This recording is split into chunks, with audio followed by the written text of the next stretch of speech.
Welcome to Little Jerusalem. My name is Sean Bashov.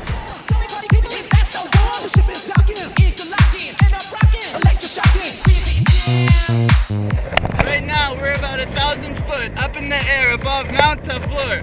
So I want to welcome you to Israel.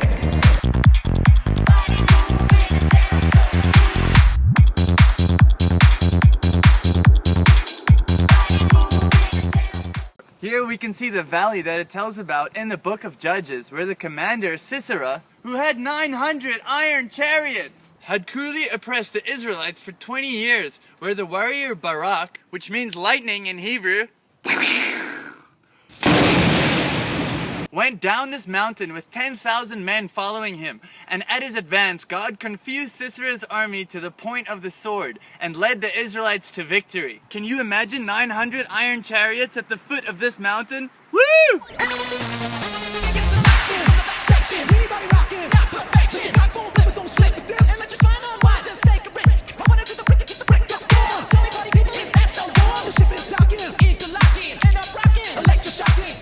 So remember that the name of the warrior of God's people was Barak, which means lightning. Now let's fast forward 2,000 years. After Jesus predicted his own death in Matthew 16, he told his disciples that they must deny themselves and pick up their cross and follow him, and that whoever wanted to save their life will lose it, and whoever lost their life for Jesus' sake will find it. Lose their life will find it saved.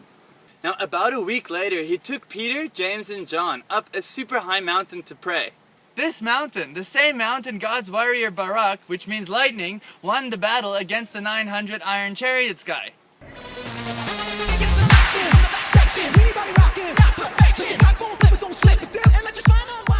So while Jesus and the 3 disciples were up here alone, Jesus was transfigured right in front of the disciples, where according to the book of Matthew, his face shone like the sun, and his clothes became as white as light.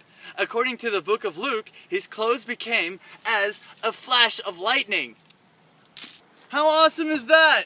And my personal favorite, according to the book of Mark, chapter 9, Mark wrote that his clothes became dazzling white, whiter than anyone in the world could bleach them. Whiter than anyone in the world could bleach it? Yes, it really says that in Mark 9:3. Mark's my new favorite disciple.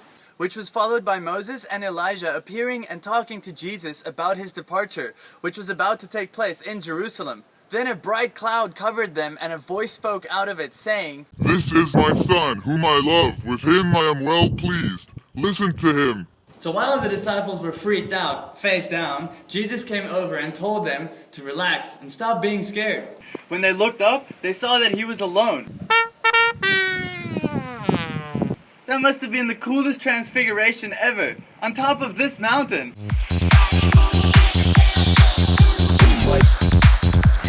See, this experience on Mount Tabor is absolutely amazing, but I'm pretty sure it doesn't come close to Jesus' transfiguration experience on Mount Tabor. How awesome is our God?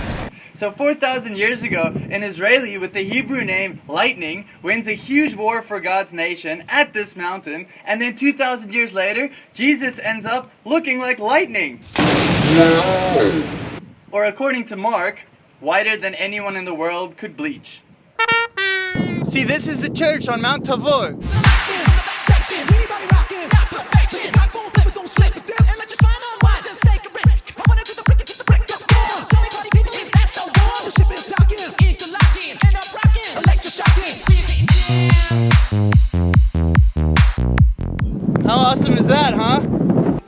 Thanks for joining us today, and please keep on tuning in and check out www.littlejerusalem.org.